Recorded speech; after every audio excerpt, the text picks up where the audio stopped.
Saudara, tidak bisa dielak bukti percakapan yang diduga Teddy Minahasa dengan keluarga Dodi Prawiranegara terkuak di meja persidangan. Dalam percakapan tersebut, saudara, secara gamblang Teddy meminta bantuan dari Dodi untuk satu kubu dengannya. Lalu seperti apa bukti percakapan Teddy dengan keluarga Dodi Prawiranegara?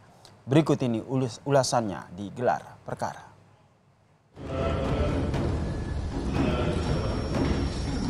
Kenapa kita harus, ini kan settingan, saya dapat informasi dari kepala BIN.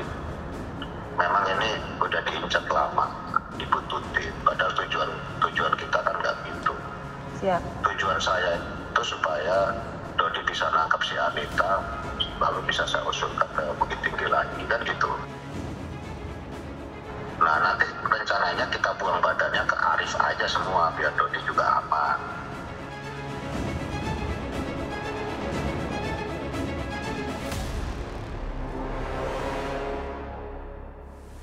Proses persidangan yang cepat dan juga terarah membuat kasus pengedaran narkotika yang menyeret Irjen Teddy Minahasa ini menuju babak akhir. Yang dimana kita akan kembali mendengar dan juga melihat peristiwa-peristiwa apa saja yang terkuak selama proses persidangan terjadi, khususnya untuk terdakwa AKBP Dodi Prawiranegara.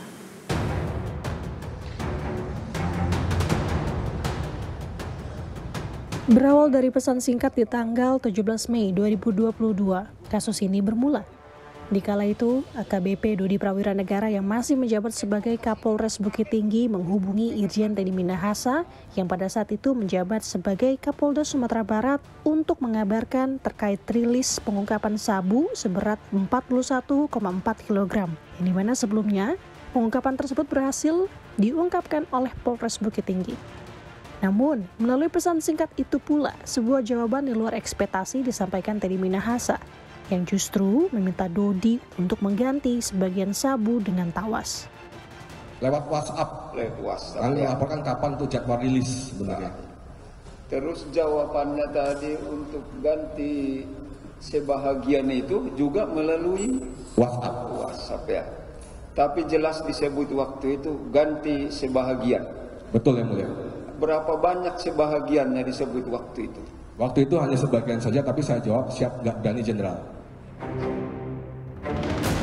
Tak berakhir sampai di situ, menjelang rilis pengungkapan sehari sebelumnya, di tanggal 20 Mei 2022, Dodi Prawiranegara bertemu langsung dengan Teddy Minahasa di sebuah acara makan malam yang juga turut dihadiri pejabat Polri di sebuah hotel. Di malam itu pula, Dodi diminta menghadap Teddy. Dari pengakuan Dodi, ketika menghadap Teddy, ia kembali membahas perihal penyisihan barang bukti sabu. Meski dilema dan ragu melaksanakan perintah tersebut, atas asas royalitas bawahan dengan atasan, Dodi melaksanakan hal yang diminta Teddy. Yang dimana selanjutnya barang bukti sabu yang sebelumnya diamankan di tempat penjagaan yang ketat sempat dipindahkan ke ruang kerja Dodi untuk digantikan dengan tawas. Dan kemudian dari sanalah Dodi Prawiranegara diperkenalkan dengan Linda Pujiastuti alias Anita Cepu. Kemudian kan disisihkan pada saat itu diganti dengan tawas itu di ruang kerja di ruang Kapolres. Apakah proses penyisihan ini ya pemindahan dari komen ke ruang Kapolres itu ditujukan agar saudara mempermudah penggantian tawas itu? Apakah demikian? Ya pertama pasti ya. Nggak mungkin saya ambil di comment center Pak. Karena dijaga oleh anggota. Alasan saya apa? Berarti tujuan pemindahan dari comment center ke ruang kerja Kapolres adalah salah satunya untuk mempermudah penggantian BB narkotika sabu dengan tawas. Demikian ya Kapolres. Itu yang pertama. Terus yang kedua mempermudah ke lapangannya Pak. Baik. Berbagai dalih Teddy Minahasa disampaikan seperti hanya ingin menguji Dodi, menjebak Linda, bahkan memperdebatkan perihal tawas dengan terawas. Namun bagai angin segar di tengah peliknya beragam keterangan, kubu Dodi lewat keluarganya memberikan bukti adanya rekaman telepon, di mana orang yang menghubungi diduga Teddy Minahasa. Dan orang yang dihubungi pertama ialah ayahanda Dodi Prawiranegara, Irjen Purnawirawan Maman Supratman. Assalamualaikum Bapak. Waalaikumsalam, dari mana nih? Pak, mohon izin saya Teddy Minahasa. Ya. Ada apa? Halo? Halo? Ya Pak. Iya. Saya Teddy Minahasa, Pak, yang ada masalah dengan Dodi. Iya, ada apa? Itu suara Bapak ya? Maksudnya? Maksudnya biar Dodi biar satu kubu sama saya, Pak, semua biaya saya handle. Ini Mas, saya ini punya penyakit jantung ya. Dari mulai kejadian, saya tuh udah nggak boleh nonton TV, nggak boleh dengar apa-apa. Sekarang ini yang nangani itu istrinya. Oh, saya telepon Ama saja kalau gitu ya. Iya. Iya, Bapak percayakan saya juga tidak akan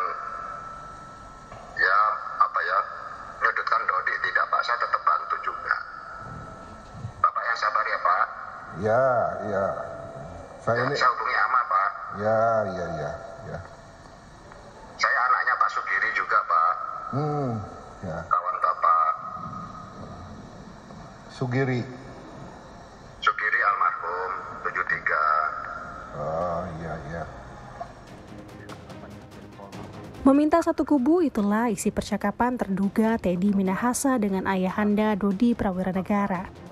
Alih-alih ayahanda enggan untuk menanggapi lebih lanjut, pihak kedua yang juga dihubungi ialah istri Dodi Prawiranegara, yakni Rama Dharma Putri.